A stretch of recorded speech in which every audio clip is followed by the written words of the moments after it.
দেখো এখানে ভোগের লাইন, এখানে ভোগ বিতরণ করা হবে। আর এই যে ভোগ নেওয়ার জন্য, প্রসাদ নেওয়ার জন্য লাইন দিচ্ছে।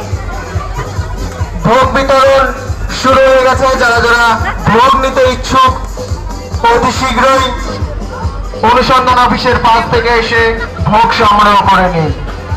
শ্রী শ্রী জগন্নাথ দেবের ভোগ বিতরণ চলছে। যারা যারা ভোগ নিতে ইচ্ছুক অতি শীঘ্রই অনুসন্ধান অফিসের পাশ থেকে এসে ভোগ সংগ্রহ, একে অপরের সম্পূর্ণ সহযোগিতায় ভোগ সংগ্রহ করুন।